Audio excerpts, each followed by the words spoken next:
Assalamualaikum warahmatullahi wabarakatuh. Saya Sherly Oktavia Privata dari kelompok 5 dan rekan-rekan saya ada Laili Rohma, ada Nikmatul Munawaro, Ahmad Hafiz, Maulana Suprayogi, dan Lilis Wulandari akan menjelaskan analisis dan identifikasi potensi wilayah. Selamat menyaksikan.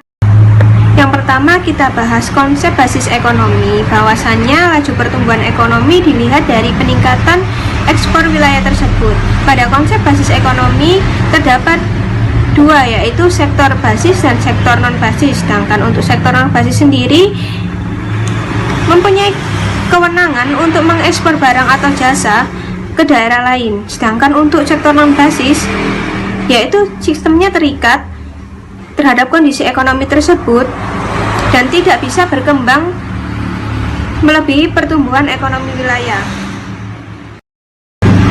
Sektor basis dan sektor non basis ekonomi suatu wilayah dapat diketahui dengan analisis location quotient atau LQ.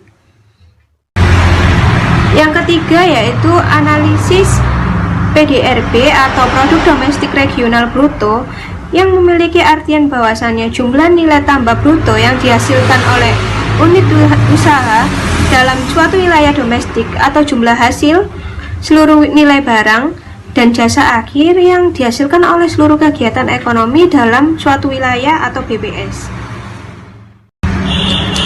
Terdapat dua cara untuk menyajikan PDRB, yaitu PDRB atas harga berlaku menunjukkan nilai tambah barang dan jasa yang dihitung menggunakan harga pada tahun berjalan dan digunakan untuk mengetahui kemampuan sumber daya ekonomi dan struktur daerah ekonomi suatu daerah. Yang kedua yaitu PDRB atas harga konstan menunjukkan nilai tambah barang dan jasa tersebut menggunakan harga barang yang berlaku satu tahun tertentu sebagai tahun dasar dan digunakan untuk mengetahui pertumbuhan ekonomi secara real dari tahun ke tahun. Pendekatan produk domestik regional bruto atau dikenal dengan PDRB. Yang pertama ada pendekatan produksi, yang mana PDRB merupakan jumlah nilai tambah atas barang dan jasa yang dihasilkan oleh berbagai unit produksi di wilayah suatu daerah dalam jangka waktu tertentu, biasanya 1 tahun.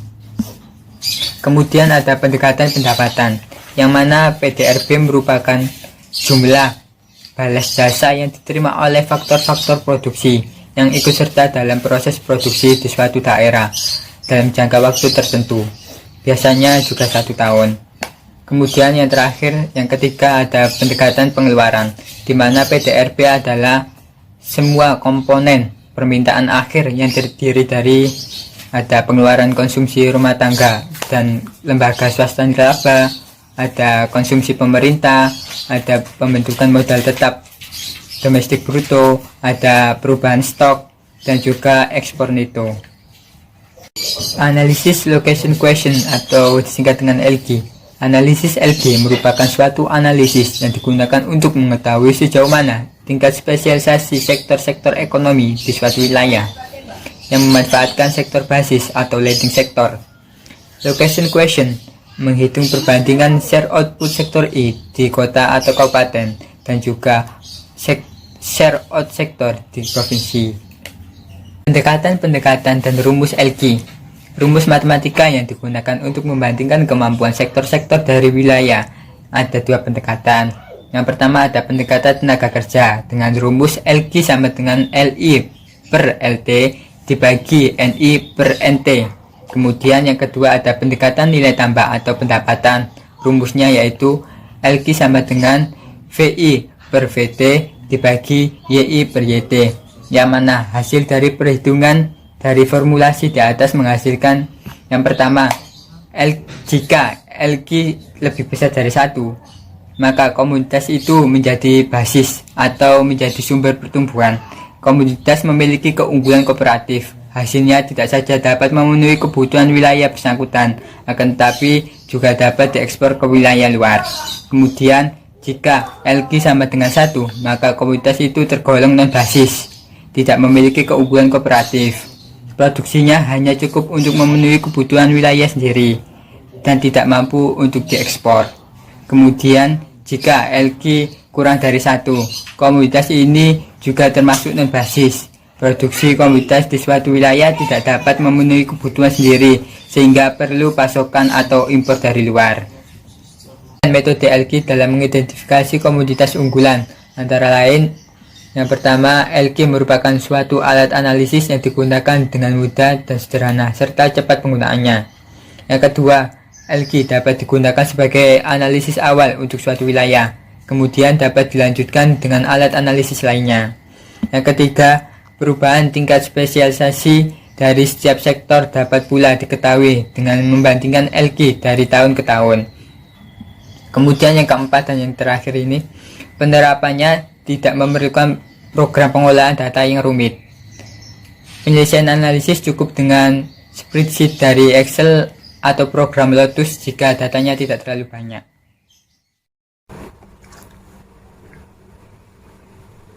Selanjutnya yaitu ada keterbatasan location question.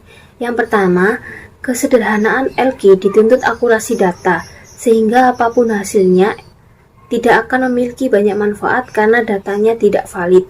Yang kedua, pengambilan data sangat sulit dan valid apabila dilakukan di lapangan.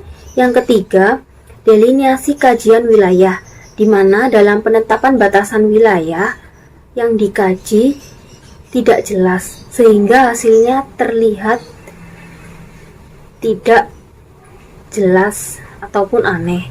Yang keempat, nilai LQ dipengaruhi oleh beberapa faktor. Nilai hasil perhitungan bias karena tingkat disagregasi. Selanjutnya yaitu ada analisis shift share. Yang pertama yaitu ada pengertian analisis shift share merupakan analisis yang dilakukan untuk mengetahui perubahan dan pergeseran sektor perekonomian baik itu regional maupun lokal. Yang kedua yaitu ada konsep dasar analisis shift share. Yang pertama, analisis ini tuh berkaitan dengan kebijakan anggaran. Yang kedua, salah satu alternatif yang dapat mengakomodasi kepentingan pemerintah daerah apabila ada keterbatasan data dan sumber daya yang kurang memadai. Selanjutnya yaitu ada perubahan ekonomi dipengaruhi oleh 3 komponen. Yang pertama yaitu pertumbuhan ekonomi nasional, yang kedua ada bauran industri, dan yang ketiga ada regional share. Baik, berikutnya kelompok kami akan menjelaskan terkait potensi suatu daerah. Dan kelompok kami memilih daerah Surabaya. Nah, yang pertama saya akan menjelaskan terkait kondisi geografis daerah Surabaya. Surabaya ini merupakan salah satu kota metropolitan di Indonesia, di mana Surabaya memiliki luas sekitar 326,37 km persegi. Dan Surabaya terletak pada letak astronomis di antara 7 derajat 21 lintang selatan dan 112 derajat 36 menit sampai 112 derajat 54 menit bujur timur. Sebagian besar Surabaya merupakan dataran rendah dengan ketinggian 3-6 meter di atas permukaan air laut, kecuali di area selatan daerah Surabaya dengan ketinggian 25-50 meter di atas permukaan air laut. Adapun batas-batas wilayah kota Surabaya adalah sebelah utara dan timur dibatasi oleh Selat Madura, di sebelah selatan dibatasi oleh Kabupaten Sidoarjo, dan di sebelah barat dibatasi oleh Kabupaten Gresik. Dan sisanya merupakan area perbukitan di mana terletak pada wilayah Surabaya Barat dan Surabaya Selatan. Selanjutnya, kita akan mempelajari terkait investasi kota Surabaya. Potensi unggulan kota Surabaya merupakan potensi yang dapat dikembangkan, di mana kota Surabaya mampu bersaing di pasaran baik secara ciri khasnya, kualitasnya, maupun harga kompetitifnya. Di samping itu, potensi unggulan merupakan potensi yang berasal dari pemanfaatan sumber daya alam dan kekayaan budaya lokal yang potensial dan dapat ditumbuh kembangkan. Investasi mempunyai peranan penting dalam menumbuh kembangkan potensi tersebut, dikarenakan dapat menentukan dinamika pembangunan baik secara langsung maupun tidak langsung untuk meningkatkan kesejahteraan rakyat. Jika proses investasi berlangsung baik, maka perekonomian akan tumbuh lebih baik selama menghasilkan output yang efisien. Berdasarkan tabel 1, dapat diketahui bahwa selama tahun 2012 sampai tahun 2017, realisasi investasi Kota Surabaya lebih besar dibandingkan dengan target yang sudah ditentukan. Realisasi investasi Surabaya selalu berada di atas target yang sudah ditentukan. Capaian investasi tertinggi terjadi di tahun 2012, di mana realisasi investasinya 217,77% lebih besar dari target yang ditentukan. Potret investasi di Kota Surabaya berdasarkan dari letak wilayah serta peluang dan potensi yang ada di Surabaya.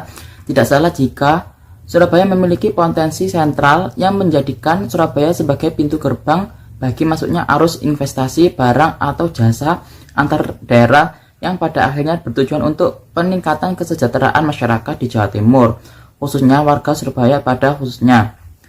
Secara letak posisi geografis sebenarnya Surabaya berpotensi untuk mengubah pola pertumbuhan ekonomi secara regional bahkan nasional karena secara geografis letak wilayah Surabaya yang berada di jantung pusat kota Provinsi Jawa Timur. Sejalan dengan potensi tersebut, pemerintah Kota Surabaya sangat serius mengembangkan potensi daerahnya. Lebih lanjut, wilayah Surabaya memiliki potensi fisik, namun kelengkapan-kelengkapannya seperti SDM dan kesisteman masih perlu ditingkatkan lagi agar betul-betul memberikan komitmen penuh bagi pembangunan wilayah Surabaya secara mandiri. Wilayah Surabaya memerlukan kesiapan kelembagaan yang dalam waktu singkat harus mampu bertaraf internasional, sehingga ia dapat secara jangka pendek sudah mulai memberikan peran sesuai dengan fungsi yang akan dikembangkan dalam Master Plan Wilayah Surabaya.